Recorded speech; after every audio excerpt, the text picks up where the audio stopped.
আসসালামু আলাইকুম।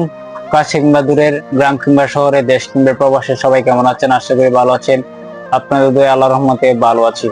আজকে যে বিষয়টা নিয়ে কথা বলবো, আজকে কিন্তু এসএসসি রেজাল্ট প্রকাশ করা হবে। যারা এসএসসি সমমানের পরীক্ষা দিয়েছে অথবা যারা মাদ্রাসা থেকে দাখিল পরীক্ষার দিয়েছে তাদের কিন্তু আজকে রেজাল্ট প্রকাশ করা হবে। তো যারা ভালো রেজাল্ট করবে তাদের জন্য জানাই শুভকামনা।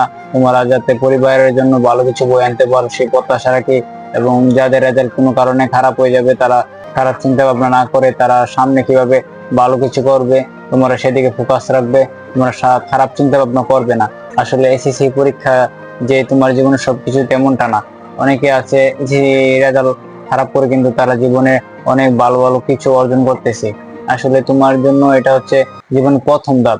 এসএসসি পরীক্ষা মাত্র প্রথম ধাপ, আরো কিন্তু অনেক ধাপগুলো আছে। তোমরা যে প্রথম ধাপ যদি হেরে যাও তাহলে তোমরা যদি জীবনটা শেষ করে দাও, এটা কিন্তু বোকামি ছাড়া কিছু না। আসলে পরীক্ষার মধ্যে ভালো খারাপ সেটা মিলেই থাকবে রেজাল্ট। কোন দল যদি খেলে, দু দল যদি খেলে, এক দল জিতবে এক দল হারবে, এটাই নিয়ম। তো অনেকে ভালো রেজাল্ট করবে, অনেকে আবার খারাপ রেজাল্ট করবে, এটাই কিন্তু নিয়ম এবং রীতি। সবাই যে ভালো রেজাল্ট করতে পারবে তেমনটাও না, আবার সবাই যে খারাপ করবে তেমনটাও না।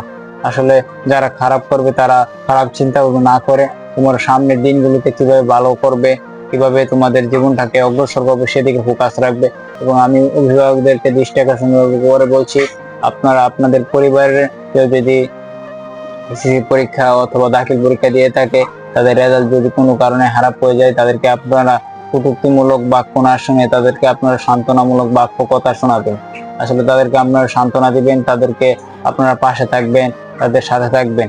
আসলে একটা ছেলে বা একটা মেয়ে যদি রেজাল্ট খারাপ হয়ে যায় সে কিন্তু তার মনটা খারাপ করবে বা সে অন্যদিকে চিন্তা ভাবনা করবে তার জীবনের খারাপ কিছু করার জন্য। সেদিকে তারা যাতে না যেতে পারে আপনারা সেদিকে খেয়াল রাখবেন এবং আপনারা সন্তানদেরকে কিছু বলবেন না।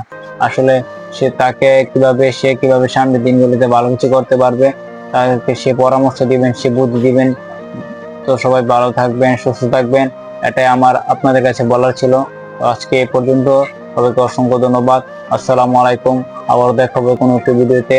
আর যারা যারা আমার পেজটাকে এখনো ফলো দিয়ে নাই, সবাই আমার পেজটাকে ফলো দিয়ে পাশে থাকবেন।